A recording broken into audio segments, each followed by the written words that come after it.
Counselor Kellyanne Conway on today's big story, General Michael Flynn.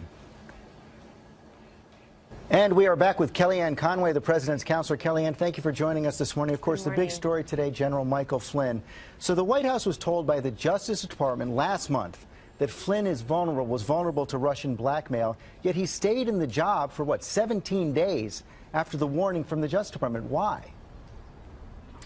George, the General Flynn continued on the national security team and kept doing the presidential briefings, being on the leader calls. We are aware of the Justice Department opinion, but the fact is that not until yesterday, General Flynn continued in his job, and it became increasingly unsustainable for him. I understand that, but that's my question. The question is why? The White House counsel was told by Sally Yates at the Justice Department that the General Flynn was vulnerable to Russian blackmail.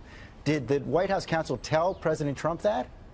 I don't know the answer to that, and President Trump has asked me to join you today to say that he accepted the resignation of General Flynn, and really the key here in that resignation is very simple. It's that the Vice President, Mike Pence, was misled by General Flynn, or General Flynn could not completely recall what his conversations had been with the Russian ambassador. But Kellyanne, the White House knew that almost 3 weeks ago. They knew that after the Justice Department told the White House counsel, Don McGahn, almost 3 weeks ago that General Flynn had not told the truth about those phone calls and was vulnerable to Russian blackmail. Well, these are what are in printed reports, but the fact is that I can't reveal what the White House knew or didn't know and who in the White House knew or didn't know.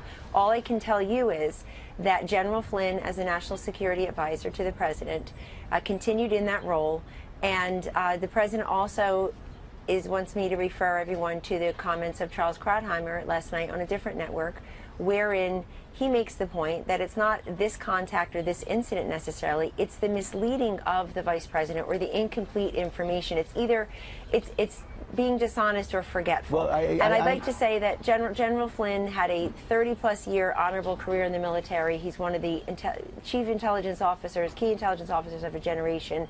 And we're sorry for this situation, but the president accepted his resignation and he's moving on. But I understand what you're saying there, Kellyanne, but this is exactly the point. 3 weeks ago, the Justice Department told the White House that General Flynn was misleading the vice president, was misleading the public about his contacts with the Russians. You had that information. The White House had that information, chose to keep General Flynn in his job, chose not to correct the record, chose not to tell the public what they knew about General Flynn's phone calls. How could that be? But George, again, I'm not here to say who knew what when, because first of all, that would be divulging information that is highly sensitive, and secondly, I don't know all the details. I haven't spoken to everyone that you're talking about in that instance. It's a very fluid situation. It was obviously very fluid into the night. We were here very late last night. The upshot of it is that General Flynn did have a conversation with Vice President Pence, apart from what you're saying in printed reports, and General Flynn assured Vice President Pence something that turned out to not be true. And that's really the key here. I think that General Flynn, in the end, decided he was a lightning rod. He did not want to be a distraction, and he tendered his resignation last night because what he had provided the vice president either was a product of misleading information or forgetfulness, and neither one was sustainable long term. Kellyanne, I got to get to the bottom of this here. You asked to come on this morning at the president's request. The president wants you to come out and speak for the White House this morning. Do you know if the president was told 3 weeks ago, when Sally Yates told the White House counsel that General Flynn had been compromised, do you know if the president was told that? I do not know that, George. Do you know if the vice president was told that? I do not know that. Do you know why the White House chose not to correct the record for those 3 weeks? Well, again, you're presuming that all the information you have there is completely factual and who knew what when. And this is very fluid. I mean, the bottom line is that as time wore on, as everybody continued in their roles, it became increasingly apparent, particularly over the weekend when General Flynn clarified his own earlier statement, George, a statement that he had provided to the vice president and that other members of the administration, frankly, went out and publicly repeated, which is that he had not discussed a certain topic in his conversations with the Russian ambassador. And so when General Flynn clarified those comments that it's possible and he could not recall, that accelerated matters in a way that was different, and that's where we are today. It is a fact that the Justice Department did tell the White House counsel, Don McGahn, information almost 3 weeks ago. Final question. You said late yesterday afternoon that the president had full confidence in General Flynn. How could that be true? Now, the president's very loyal. It just became unsustainable, and the president late last night accepted the resignation of General Flynn. Today he's moving on. It just became clear that we'll need to have acting National Security Advisor General Keith Kellogg in the role. He's been working very closely with the president for a number of months, and then of course we've been talking about former Navy SEAL and Vice Admiral Harward and David Petraeus as well, General Petraeus, as possible permanent replacements. Kellyanne Conway, thanks very much. Thanks, George. And it's pretty clear from that these questions to the White House just beginning. Why can't these questions be answered? That is one of the biggest questions right there. Why does the president have Kellyanne Conway ask to have Kellyanne Conway come on our program today if she can't answer the simple yes or no questions about what happened with General Flynn? Sort of new promise to perform better or do things differently that preserves their particular position.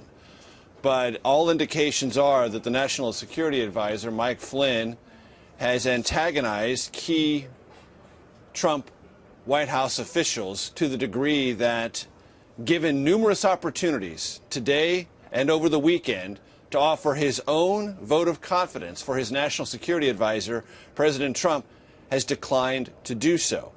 And the brief moment this afternoon when Kellyanne Conway, a counselor of the president, said General Flynn had the full confidence of the president, within less than an hour, the White House completely undercut Conway's statement, obliterating it and questioning her own credibility by saying the president was evaluating Flynn's future. This is after Flynn spent the entire weekend with President Trump at the Winter White House in Mar-a-Lago and had several phone conversations with Vice President Mike Pence. I'm led to believe he attempted to apologize in those conversations, but those attempts did not satisfy Pence. And importantly, they did not satisfy the White House Chief of Staff, Reince Priebus. Those are some of the White House officials very skeptical about the necessity and the usefulness of keeping Flynn in this White House and on this team. For the moment, he is still on the team and still in the White House. But his future appears not murky, Elaine, but very tenuous indeed. Meantime, Major, there are reports that things are extremely tense among members of the National Security Council itself. What do you make of that?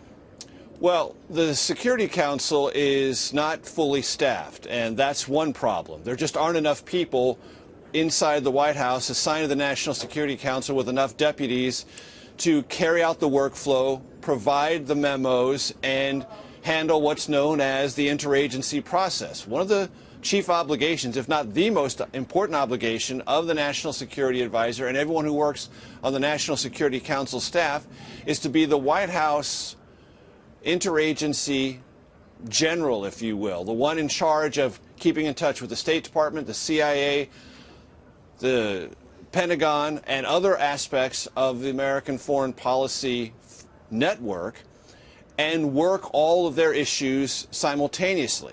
Well, if you don't have enough people to do that, things break down. And Flynn's own leadership of the few people he does have rubbed some people in the White House the wrong way. Communication hasn't always been good, and allegiances have been strained. These are kind of workmanlike issues that typically don't get discussed in a time like this, because usually a team that comes in from an election has a general sense of how to, A, staff a National Security Council, and B, make it function, if not at top speed, at something approximating top speed. But this goes back, Elaine, to a problem that existed from the transition efforts during the campaign and the transition efforts after President Trump won the election. They were not as thorough and they were not as widespread as they could have been. The transition efforts in the latter stages of the campaign were essentially halted at Mr. Trump's direction, and then they were put together and refocused very rapidly and somewhat unexpectedly after his Election Day victory. The transition itself was rough, and some of the consequences of that understaffed and rough transition, carried out by a lot of people who did not have nearly as much experience as administrations coming in of the past, Well, some of those problems are now visiting themselves in real time to this White House.